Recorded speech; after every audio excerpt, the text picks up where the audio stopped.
En una fría noche de octubre del 539 AC, el ejército más formidable del mundo antiguo llegó a las puertas de Babilonia, preparado para un asedio. Lo que encontraron era imposible. La enorme puerta de Istar estaba abierta, la sagrada vía procesional yacía vacía, y ni un solo guardia caminaba por los inmensos muros. Fue una rendición tan completa que pareció menos un resultado militar y más como si la ciudad misma hubiera decidido, en absoluto silencio, que sus 3 milenios de aliento finalmente se habían agotado. Pero, ¿cómo decide una civilización simplemente morir? Esta noche, desentrañamos un misterio que la arqueología no puede resolver con una paleta, porque la traición final de la ciudad no fue un acto de guerra, sino una decisión silenciosa y calculada tomada por las mismas personas que juraron protegerla. Hemos descubierto una serie de tablillas de arcilla, enterradas no en las ruinas de Babilonia, sino a cientos de kilómetros de distancia, que revelan la espeluznante verdad de lo que sucedió dentro de la ciudad en sus últimos días. Nos muestran que el silencio que el ejército persa presenció no fue una rendición, sino un ritual de extinción meticulosamente orquestado. En el frío de una noche de octubre del año 539 antes de la Era Común, el ejército más formidable del mundo antiguo se detuvo ante las puertas de Babilonia. Encontraron lo imposible, la imponente puerta de Istar, un bastión de azulejos azules vidriados y bestias míticas, estaba abierta. Más allá, la sagrada vía procesional yacía vacía y silenciosa bajo las estrellas. Ningún guardia patrullaba las inmensas murallas dobles, ninguna antorcha titilaba en las almenas. El profundo foso alimentado por el Éufrates reflejaba solo la luna, sin que lo alterara el paso de barcos defensivos. Era una rendición tan profunda, tan completa, que parecía menos un resultado militar y más como si el cosmos contuviera la respiración, como si la ciudad misma hubiera decidido, en un silencio absoluto, que sus 3 milenios de aliento finalmente se habían agotado. Esta no era una simple avanzadilla. Solo décadas antes, bajo Nabucodonosor II, Babilonia había sido el indiscutible corazón del mundo. Una metrópolis de 22 kilómetros cuadrados, rodeada por murallas de 27 metros de alto y 8 de grosor, era una hazaña de ingeniería diseñada para ser inexpugnable. Su Zigurate Temenanki se alzaba como una montaña artificial en la llanura, una escalera hacia los dioses. Sus calles vibraban con una cacofonía de idiomas: acadio, arameo, hebreo, fenicio, mientras los mercaderes comerciaban lapislázuli de Afganistán y cedro de Líbano. Imaginar que esta ciudad, este pináculo del logro humano, simplemente deponía sus armas era tan absurdo como imaginar que una superpotencia moderna capitulara sin disparar un solo tiro. Su poder no era una ilusión, estaba tallado en piedra y cosido en cada ladrillo. Entonces, ¿qué sucedió? La verdadera historia de la caída de Babilonia no es una de murallas violadas o soldados inferiores. Es la historia de una grieta que comenzó desde dentro, una lenta decadencia espiritual que vació la voluntad de una civilización. Para entender esa noche silenciosa, debemos viajar más allá del imperio reluciente, más allá incluso del legislador Hammurabi, hasta la misma cuna de las ciudades, hasta las riberas fangosas del Éufrates, donde Babilonia no era más que un nombre, una puerta del dios, y una promesa olvidada. Mucho antes de ser un nombre que pudiera detener ejércitos, Babilonia era un susurro en el viento. En los albores del segundo milenio antes de nuestra era, los verdaderos latidos de la civilización pulsaban más al sur, en ciudades ya antiguas. Ur, con su gran zigurat dedicado al dios lunar Nanna, era una metrópolis extendida de sacerdotes y mercaderes. Uruk, legendario hogar de Gilgamesh, ya había visto su población crecer a decenas de miles. Nippur y Lagas eran centros de aprendizaje y administración, cuyas escuelas de escribas producían tablillas de arcilla que registraban leyes, mitos y recibos de grano en una tradición centenaria. Estos eran los poderes establecidos, sus cimientos hundidos profundamente en el fértil limo depositado por el Tigris y el Éufrates.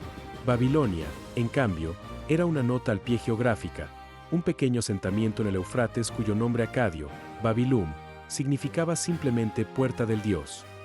Era una estación de paso, un puesto de aduanas menor para el tráfico fluvial, completamente eclipsado por las luminosas ciudades-estado que ya dominaban la escritura, la estadidad y la arquitectura monumental.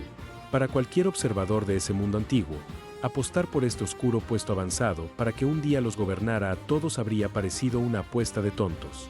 Este orden establecido comenzó a fracturarse alrededor del 2000 AC, cuando la tercera dinastía de Ur, el último gran imperio sumerio, colapsó bajo la presión de invasores elamitas del este y la infiltración de tribus nómadas amorritas desde los desiertos occidentales. El resultado fue un paisaje fragmentado de micro-reinos competidores: Isin, Larsa, Esnunna, cada uno luchando por llenar el vacío. En este turbulento tablero de ajedrez entraron los amorritas, pastores a quienes los sofisticados urbanitas de Mesopotamia veían con una mezcla de desdén y necesidad pragmática. Estos forasteros no destruyeron las ciudades, las tomaron, adoptando sus costumbres incluso mientras imponían sus propias dinastías. Y en 1894 a.C., un jefe amorrita llamado Sumu Abum hizo precisamente eso en un pueblo sin nada notable en el Éufrates, fundando la primera dinastía de Babilonia. Fue un nacimiento político tan modesto que pasó casi desapercibido, una casa real entre muchas en un campo abarrotado y volátil. Durante el siglo siguiente, los reyes de esta nueva Babilonia se comportaron como tales reyes lo hacían.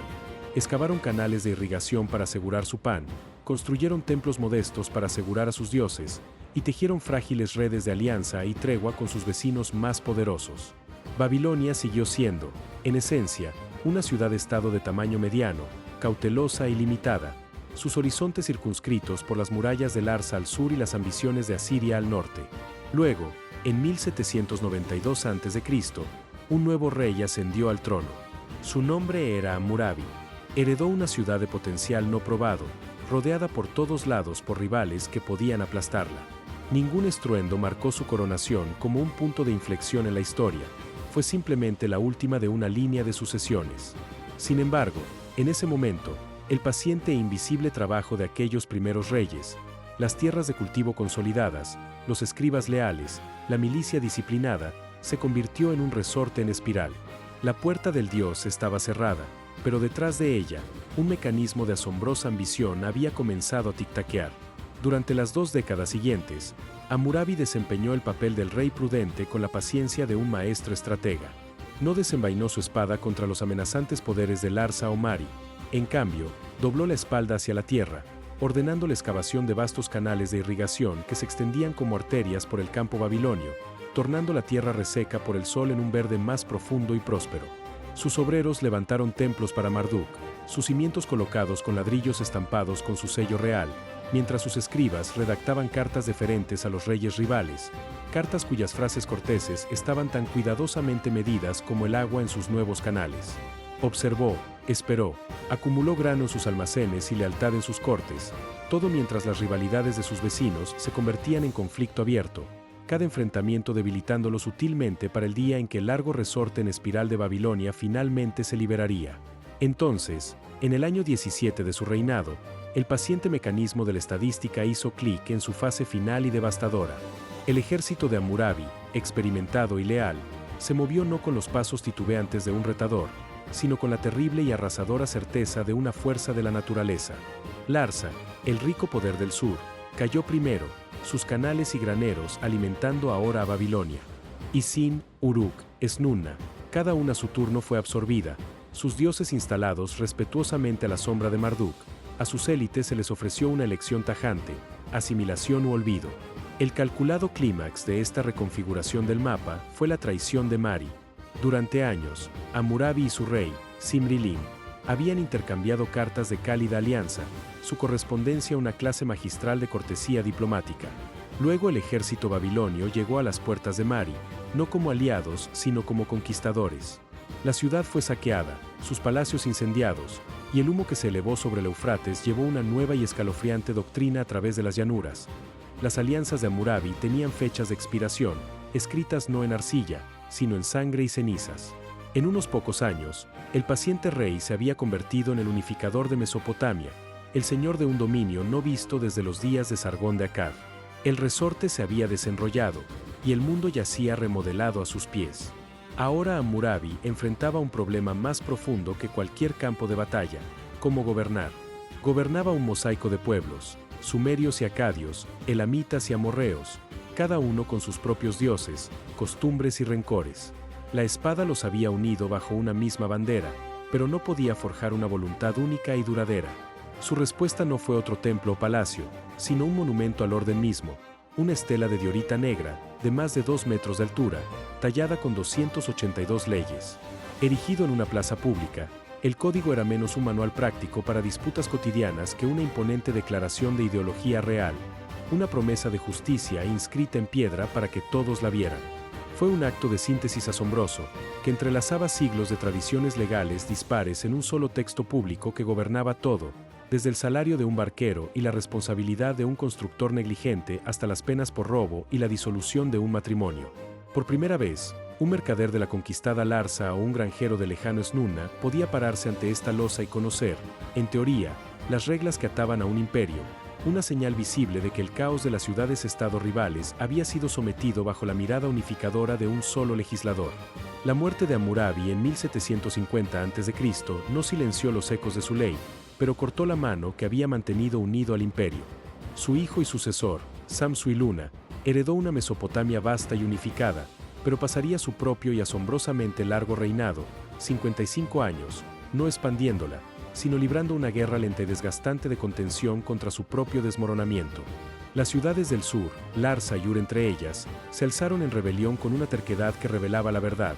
La unificación de Hammurabi era una magnífica apariencia, mantenida por la pura fuerza de su prestigio personal y genio militar, pero carente de las raíces institucionales profundas o la identidad compartida para sobrevivirle. Mientras las tropas babilónicas marchaban al sur una y otra vez, no como conquistadoras sino como policía punitiva, el humo de la rebelión se convirtió en una mancha permanente en el horizonte, y los grandiosos títulos imperiales, rey de Same y Akkad, se marchitaron hasta convertirse en frases huecas y aspiracionales inscritas en monumentos que describían un reino que ya no estaba en el mapa. Las fuerzas centrífugas desgarraban al Estado, y en las periferias, nuevos poderes, los hurritas en el norte, el creciente reino de Mitanni, comenzaron a llenar el vacío, observando cómo el coloso construido por un solo hombre comenzaba a desmoronarse desde dentro. Entonces, en 1595 a.C., sucedió lo imposible. Desde el lejano y montañoso norte de Anatolia, un ejército de hititas bajo el rey Mursili y emprendió una audaz marcha de cientos de kilómetros a través de tierras que no controlaban, impulsados por un enfoque depredador y singular.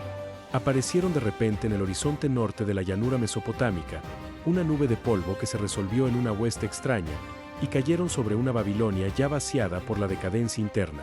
Sus una vez formidables murallas, ahora con escasa guarnición y el espíritu de sus defensores quebrado por generaciones de rebelión y autoridad menguante, fueron violadas. El corazón del mundo civilizado fue saqueado con una eficiencia escalofriante. Pero la verdadera catástrofe, el acto que resonó como un grito cósmico a través de las llanuras, no fue la captura de oro o grano. Fue la remoción física de la estatua sagrada de Marduk del santuario interior del templo de Esagila. Para los babilonios, esto no fue un simple robo, fue el secuestro de su protector divino, la prueba visible de que su Dios los había abandonado. Los hititas, su objetivo aparentemente cumplido, entonces dieron media vuelta y marcharon de regreso al norte, sin dejar guarnición, sin nombrar gobernador, como si el acto simbólico de capturar el alma de la ciudad fuera el punto completo y devastador. Dejaron atrás unas ruinas humeantes y espiritualmente desoladas y un silencio más profundo que cualquier derrota en batalla. Un vacío perfecto de poder donde un dios, y la voluntad de una civilización, habían residido alguna vez. En el silencio humeante dejado por los hititas, un nuevo pueblo comenzó a filtrarse, no como una ola conquistadora, sino como una marea lenta y paciente. Estos eran los casitas, un pueblo cuyos orígenes en las montañas Agros y cuyo idioma aislado siguen siendo enigmas históricos. Durante décadas, consolidaron su control sobre la ciudad espiritualmente destrozada, pero su método era la antítesis de la incursión hitita: no imponían, absorbían. Se volvieron babilonios. Adoptando el acadio como idioma de inscripciones reales y gobierno, reinstauraron el culto a Marduk en el mismísimo centro del ritual estatal, restaurando meticulosamente el templo de Esagila como si fueran sus patronos nativos más devotos. Los reyes casitas patrocinaron las escuelas de escribas, asegurando que las tradiciones literarias, legales y astronómicas que se remontaban a Hammurabi no solo se preservaran sino que florecieran, sus nombres reales estampados en ladrillos que continuaban el tejido físico de la ciudad. En pocas generaciones, la línea entre conquistador y conquistado se había difuminado hasta la irrelevancia, una continuidad cultural sin fisuras que haría que la dinastía casita perdurara por más de 4 siglos, no como una ocupación extranjera, sino como el siguiente y duradero capítulo en la propia epopeya de Babilonia, transformando la ciudad de una capital imperial destrozada en un poder de otro tipo, el corazón eterno y espiritual de Mesopotamia. La profunda simbiosis forjada por los casitas, donde los conquistadores se convirtieron en guardianes del alma de Babilonia, fue destrozada por un rey que veía la ciudad no como un corazón sagrado que nutrir, sino como una voluntad rival que aniquilar. En 689 a.C., el emperador asirio Sennacherib, tras años de suprimir revueltas babilónicas con una furia creciente, eligió una solución de finalidad escalofriante. Ordenó el borrado total de Babilonia de la faz de la tierra. Sus ingenieros no solo violaron las murallas, las desmantelaron sistemáticamente, piedra sagrada por piedra sagrada, derribando los templos de Marduk y los palacios de los reyes hasta que solo quedaron los cimientos. Luego, en un acto de sacrilegio calculado destinado a imitar un castigo divino, desvió las aguas del mismo Eufrates para inundar las ruinas devastadas, jactándose en sus anales de haber hecho la ciudad más desolada que una inundación, una referencia directa y blasfema al mito mesopotámico del gran diluvio.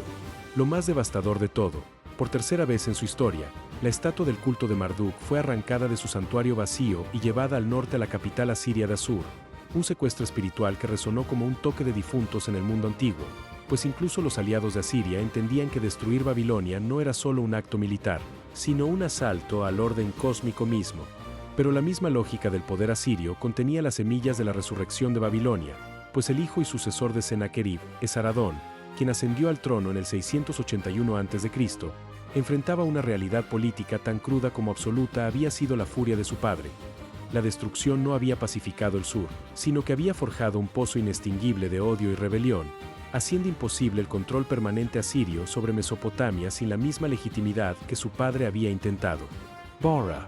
En un acto sobrecogedor de pragmatismo imperial, Esaradón revirtió la profanación, ordenando la lujosa reconstrucción de la ciudad no como una ruina conquistada, sino como un restaurado centro sagrado. La estatua de Marduk fue devuelta ceremonialmente del cautiverio asirio, desfilando por una recién despejada vía procesional.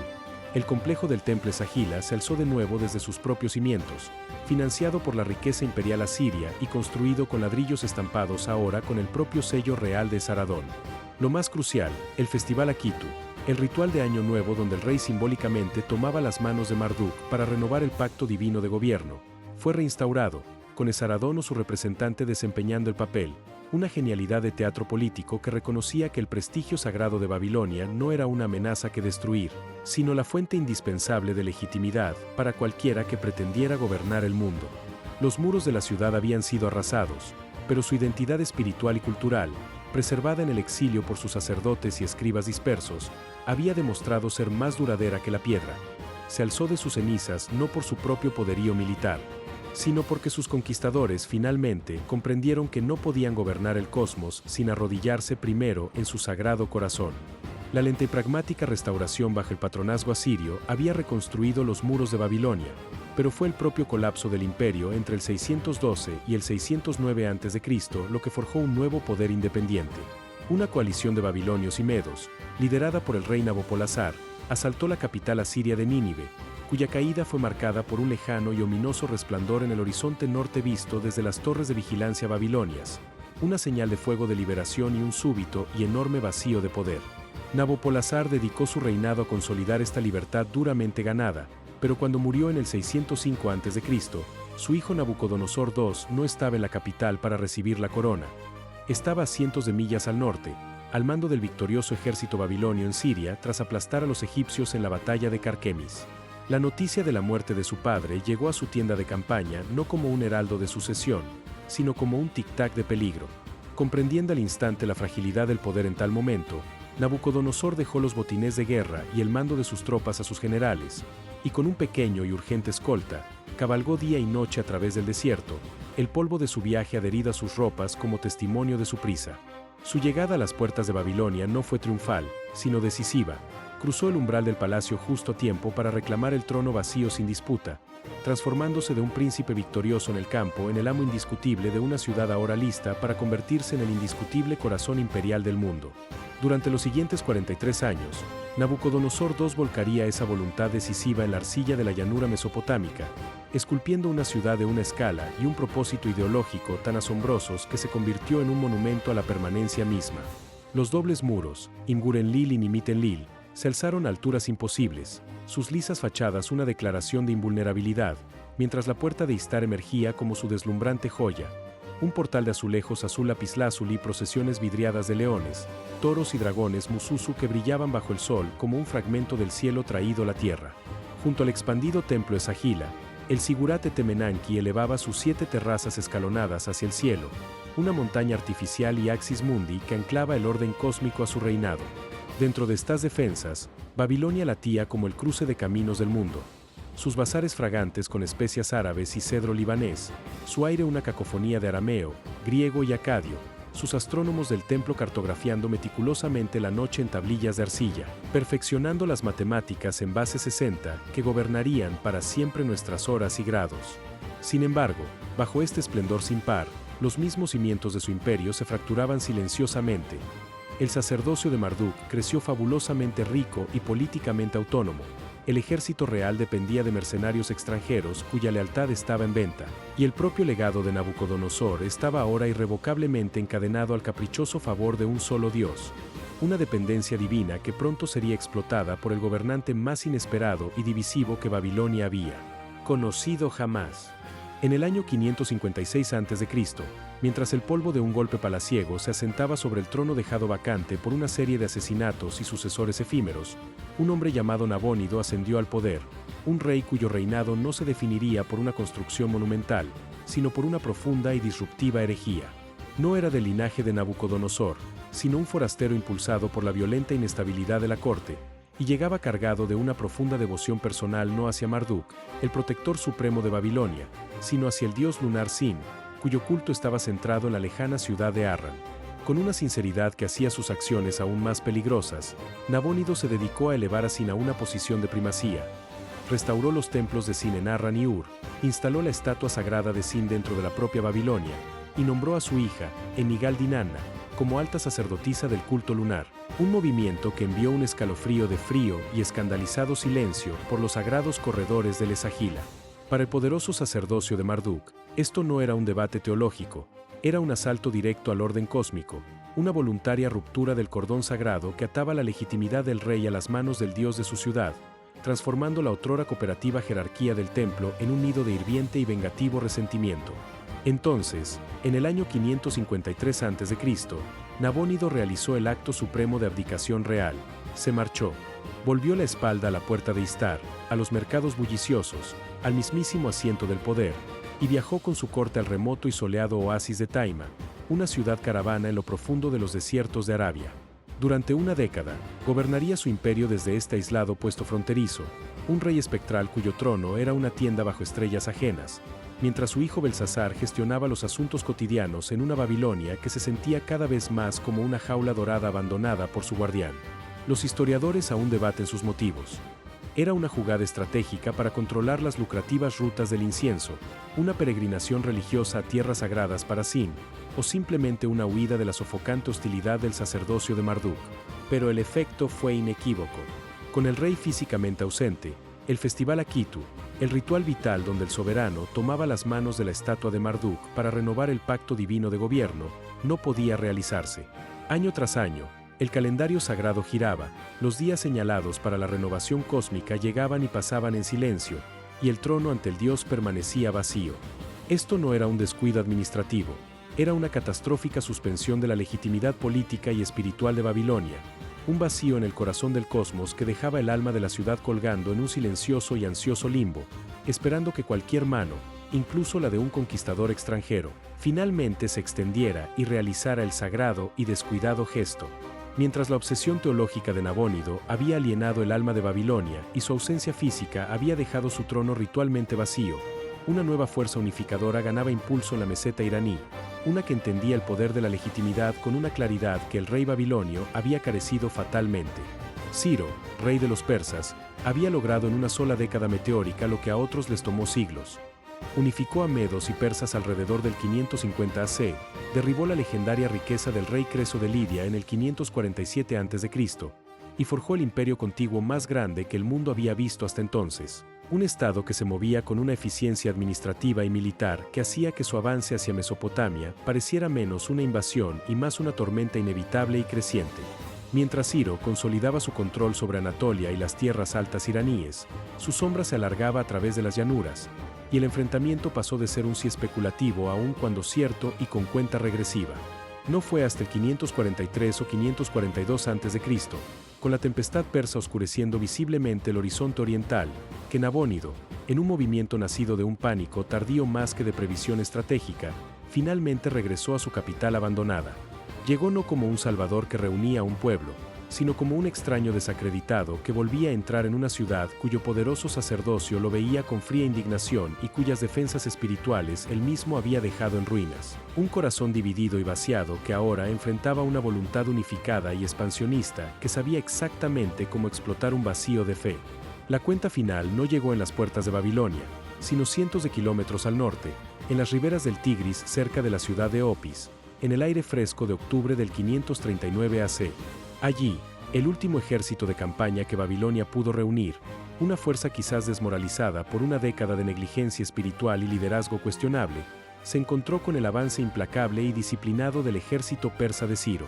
El enfrentamiento no fue un asedio prolongado, sino un choque rápido y brutal de armas en la llanura abierta, el polvo de los carros de guerra cargando, el destello de las puntas de lanza bajo el sol otoñal, y luego, con una finalidad casi impactante, el colapso de la línea Babilonia. La resistencia militar organizada del imperio quedó hecha añicos en una sola tarde, sus restos dispersándose hacia el horizonte o hundiéndose en el lodo de la ribera, dejando el camino hacia el sur, al corazón de Mesopotamia, ancho, indefenso y completamente silencioso salvo por el sonido metódico del ejército persa reformando sus filas y comenzando su marcha sin impedimentos hacia la legendaria y ahora expuesta ciudad, cuyo último escudo físico acababa de ser barrido. La derrota en Opis no fue solo un revés militar, fue el detonante de un colapso silencioso, como de dominó, de la voluntad política que se propagó hacia el sur a lo largo del Eufrates. Solo 2 días después de la batalla, la gran ciudad norteña de Sippar, un centro religioso y administrativo vital, abrió sus puertas sin luchar, sus ancianos sometiéndose al avance persa como si un suspiro colectivo de resignación hubiera barrido a la élite restante del imperio. Sin más resistencia que los frenara, el ejército de Ciro marchó por el camino del río, su paso por la tierra plana y fértil una sombría procesión de inevitabilidad, hasta que la inmensa y silenciosa silueta de las dobles murallas de Babilonia se alzó en el horizonte, un monumento ahora despojado de toda amenaza. Allí, bajo la mirada fija e inexpresiva de la abierta puerta de Istar, sus azulejos azul lapislázuli brillando vacíos en la luz otoñal, la vanguardia persa se detuvo, encontrando la escena exactamente como se había predicho. Las plataformas de vigilancia vacías, el profundo foso inmóvil, las legendarias defensas completamente inertes, como si el pulso de 3000 años de la ciudad finalmente, y sin un sonido, hubiera dejado de latir. Y así, Ciro el Grande entró en Babilonia no como un conquistador, sino como un liberador en un teatro político meticulosamente escenificado. Sus tropas marcharon en silencio por el abandonado camino procesional, pasaron junto a las bestias vidriadas y desguardadas de la puerta de Istar, y tomaron posesión de la ciudad silenciosa sin que se derramara una gota de sangre en sus sagradas piedras. El fugitivo Nabónido fue capturado y tratado con una clemencia que era en sí misma una declaración política. Exiliado a una provincia distante, no ejecutado, su destino subrayando la transición del rey impío al orden justo. Pero el golpe maestro de Ciro no fue militar, fue ideológico, grabado en arcilla húmeda. El cilindro de Ciro, un pequeño barril de promesas inscritas, lo retrató no como un invasor extranjero, sino como el propio instrumento elegido por Marduk, enviado por el dios descuidado para buscar un gobernante justo y rescatar a Babilonia del caos de la herejía de Nabónido. Fue una ficción brillante y fríamente calculada que replanteó una toma hostil como una restauración divina del orden cósmico, ofreciendo al resentido sacerdocio de Marduk la narrativa perfecta para santificar su rendición y transformando la ciudad más grande de la tierra en un súbdito dispuesto de su nuevo rey. Para los exiliados judíos en Babilonia, la narrativa cuidadosamente elaborada por Ciro de restauración divina se convirtió en una realidad tangible y asombrosa, un edicto real, registrado con reverencia en las escrituras hebreas, que no solo permitía sino que alentaba activamente su regreso a Judá y la reconstrucción de su templo en Jerusalén. Fue un golpe maestro de la política de tolerancia calculada de Ciro, asegurando un amortiguador leal en el volátil Levante mientras se presentaba a sí mismo como un liberador universal. En los barrios judíos de Babilonia, el decreto provocó una divergencia profunda y agridulce. Algunos, sus corazones conmovidos por profetas y memoria, comenzaron el cuidadoso empaque de los vasos sagrados del templo, las menorás y altares saqueados por Nabucodonosor, para el largo viaje en caravana hacia el oeste a una patria que muchos nunca habían visto, muchos más. Sus raíces ahora profundas en el suelo fértil del comercio y la cultura mesopotámicos, optaron por quedarse, sus vidas y fortunas, tejidas inextricablemente en el tejido cosmopolita de la ciudad. Este momento plantó las semillas de dos legados perdurables. Los que regresaron remodelarían las colinas rocosas de Judá, mientras que los que se quedaron cultivarían, en los siglos venideros, una vibrante comunidad de la diáspora cuyo mayor logro intelectual sería el Talmud de Babilonia, asegurando que el nombre Babilonia quedaría para siempre grabado no como un lugar de cautiverio, sino como una fuente de la ley y la memoria judía. La lección que emerge de la noche silenciosa de la rendición de Babilonia es una sobria de decadencia interna, un diagnóstico que despoja la caída de cualquier romance de heroicas últimas resistencias. La ciudad no cayó porque sus murallas fueran demasiado bajas o sus soldados muy pocos. Cayó por una combinación fatal de fuerzas, cada una más corrosiva que la anterior. La derrota militar en Opis fue solo la ruptura de su brazo físico, una herida decisiva pero superficial. La magistral estrategia de Ciro de cooptar al sacerdocio alienado fue una conquista psicológica, una seducción del alma misma que encontró dividida y resentida. Pero la causa más profunda y fundamental fue la erosión espiritual orquestada desde dentro por el propio Nabónido, cuya ausencia de una década y provocaciones teológicas habían cortado el sagrado pacto entre rey, Dios y ciudad, drenando la voluntad colectiva de defender la metrópolis hasta que ésta se alzaba como nada más que una magnífica y hueca cáscara, una colección de piedras y ladrillos sagrados cuyos habitantes ya habían, en sus corazones, rendido la misma idea de Babilonia mucho antes de que la vanguardia persa oscureciera el horizonte de la llanura. 2 siglos después de que Ciro hubiera entrado por la puerta de Istar, llegó otro conquistador, y la ciudad, en un ritual ahora tan arraigado como los cursos de sus propios muros, realizó el mismo acto de rendición con una inquietante resonancia histórica. En el 331 a.C., Alejandro Magno de Macedonia, tras destrozar el imperio persa, cruzó a Mesopotamia y fue recibido no por soldados en las almenas, sino por las élites sacerdotales de Marduk emergiendo en solemne procesión, las grandes puertas abriéndose para darle la bienvenida como lo habían hecho con Ciro. Alejandro, de pie ante las monumentales, aunque desgastadas por el tiempo, maravillas, la imponente Sigurat, el extenso complejo de Sagila, el palacio de Nabucodonosor, no era meramente un vencedor reclamando un premio. Estaba cautivado, declarando en el acto que Babilonia sería una de las capitales de su nuevo orden mundial.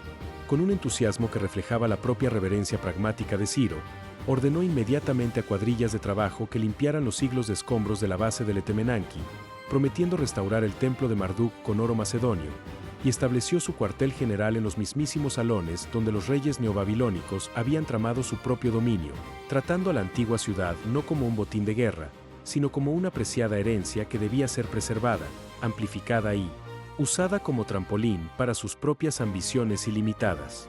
En el calor sofocante de un junio babilónico, en el año 323 antes de la era común, los febriles e inquietos sueños del rey macedonio de construir un imperio se colapsaron en la realidad silenciosa y final de un solo cuerpo que fallaba.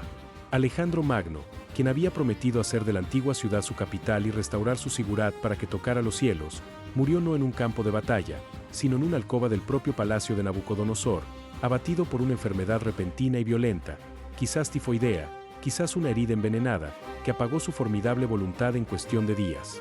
Su muerte a los 32 años fue un impacto sísmico para el mundo, pero para Babilonia fue una puntuación mucho más íntima y devastadora, la cancelación abrupta de un futuro. Los escombros a medio limpiar alrededor de la base del Etemenanki yacían abandonados, las herramientas de los trabajadores todavía esparcidas donde las habían soltado al enterarse de la noticia. Los grandes planes inscritos en promesas a los sacerdotes de Marduk se evaporaron en el aire denso y estancado del palacio, dejando atrás solo el eco hueco de la ambición y los inmediatos y aterrados susurros de sus generales, quienes ahora veían la ciudad no como el corazón de un nuevo mundo, sino como un brillante premio estratégico por el que luchar en las próximas guerras de sucesión. La esperanza de renovación murió con el rey, y en ese momento, el largo y lento deslizamiento de Babilonia desde el centro del poder hacia los márgenes de la historia comenzó en serio, no con un estruendo, sino con el último y entrecortado aliento de un conquistador en una habitación prestada. La ciudad que Alejandro había prometido coronar se convirtió, en cambio, en el premio asolado por la guerra de sus herederos en disputa. En las caóticas décadas que siguieron, Babilonia ya no era una capital sino un activo estratégico, sus calles resonando no con los cánticos de los sacerdotes, sino con el choque del acero macedonio mientras generales rivales, Seleuco, Antígono y otros, la tomaban, perdían y volvían a capturarla en una vertiginosa sucesión de asedios y traiciones. Los cimientos a medio limpiar del Etemenanki, donde los trabajadores de Alejandro habían soltado sus herramientas, ahora eran pisoteados por las botas de los soldados de la guarnición y manchados por los escombros del conflicto. Cada ocupante sucesivo extraía la riqueza o ventaja que podía, pero ninguno poseía la estabilidad o la visión para reanudar la gran restauración. La ciudad era una magnífica y envejecida reina, disputada por pretendientes que codiciaban su tesoro pero no tenían interés en su alma, su grandeza lentamente asfixiándose bajo el polvo áspero e implacable de la guerra perpetua. El golpe final y decisivo al futuro de Babilonia no fue asestado por una espada, sino por la línea de un agrimensor y un decreto real. Alrededor del 305 AC, Seleuco y Nicátor, habiendo asegurado su dominio sobre la región, hizo un cálculo fríamente pragmático. En lugar de verter recursos en la antigua y maltratada metrópolis, fundó una nueva capital desde cero, Seleucia del Tigris, a solo 35 kilómetros al norte. Diseñada sobre una limpia cuadrícula helenística, equipada con modernos puertos, teatros y gimnasios, y dotada de todos los privilegios comerciales e incentivos fiscales, Seleucia era una declaración de que el futuro era griego, racional y nuevo. Lenta, inexorablemente, la sangre vital de Babilonia comenzó a drenarse. Los mercaderes trasladaron sus almacenes a los muelles superiores, los administradores mudaron sus oficinas a la ciudad más eficiente, y las familias cualificadas siguieron las oportunidades. La vía procesional se volvió más silenciosa, los grandes bazares menguaron, y los poderosos muros montaban guardia sobre un cascarón que se vaciaba. El centro de gravedad de Mesopotamia se había desplazado una distancia trivial en un mapa, pero era una distancia que abarcaba milenios, volviendo el prestigio acumulado y el capital espiritual de Babilonia funcionalmente obsoletos frente a la conveniencia burocrática y un puerto mejor planificado. Lo que siguió fue un crepúsculo medido no en años, sino en siglos, una lenta y silenciosa disolución. Bajo los partos que luego gobernaron la región, Babilonia persistió como un remanso provincial, un lugar de memoria y rendimientos decrecientes. El templo de Esagila todavía funcionaba, y una menguante cuadrilla de astrónomos babilonios, quizás los últimos de su linaje, continuaba inscribiendo sus precisas observaciones celestiales en tablillas de arcilla. La última conocida data de alrededor del 75 DC, pero la ciudad misma se estaba encogiendo. Su vasta huella se contraía a medida que los ladrillos secados al sol de su arquitectura monumental, dejados sin cuidado, comenzaban su paciente rendición a los elementos. Las lluvias invernales ablandaban los parapetos, los vientos estivales erosionaban los relieves hasta convertirlos en formas vagas, y el propio tejido de la metrópolis fue expoliado, ladrillos estampados con las jactanciosas inscripciones de Nabucodonosor: «Yo soy el que construyó la gran muralla de Babilonia». Fueron arrancados por agricultores de épocas posteriores para construir sus propios humildes hogares y rediles. La mayor ciudad del mundo antiguo no cayó en una catástrofe, simplemente dejó, grano a grano, de ser una ciudad, su forma física reabsorbida por la llanura aluvial hasta que su contorno fue solo otra serie de montículos indistintos en el desierto, esperando a que las palas de hombres como Robert Koldewey apartaran el polvo de los siglos y revelaran, a un atónito mundo moderno, los cimientos fantasmas de un corazón olvidado. Entonces, ¿qué significa construir algo para que dure? El verdadero legado de Babilonia no se encuentra en los ladrillos secados al sol que se disolvieron de nuevo en el barro mesopotámico, ni en la erosionada base del Etemenanki que se convirtió en una colina amorfa.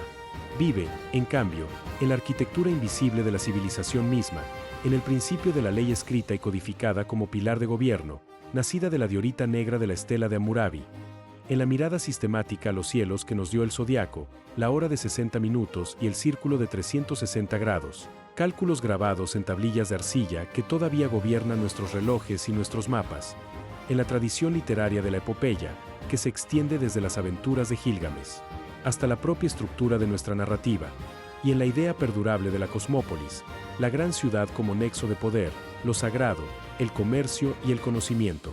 Estos no son monumentos, son la herencia profunda y estructural de Babilonia, tan perfectamente entretejida en el tejido del pensamiento occidental y sus derivados globales que se han vuelto invisibles, operando silenciosamente en nuestra vida diaria, el ADN cultural de una ciudad que creía que sus muros eran eternos, sin saber que su verdadera permanencia estaría escrita no en piedra, sino en la misma gramática de la civilización humana. Esta historia comenzó con una noche silenciosa, puertas abiertas, calles vacías, una civilización conteniendo la respiración. Termina aquí, con esa misma imagen, ahora revestida de toda la grandeza y fragilidad que hemos presenciado.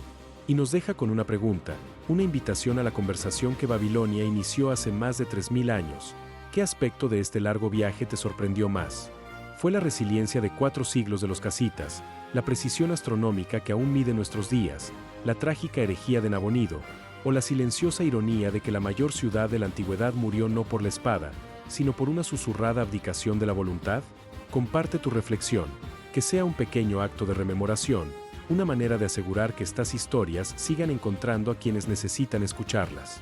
Pues al final, lo único que verdaderamente sobrevive al ladrillo y al bronce es la memoria que elegimos mantener viva y las lecciones que nos atrevemos a llevar adelante desde las noches silenciosas de la historia.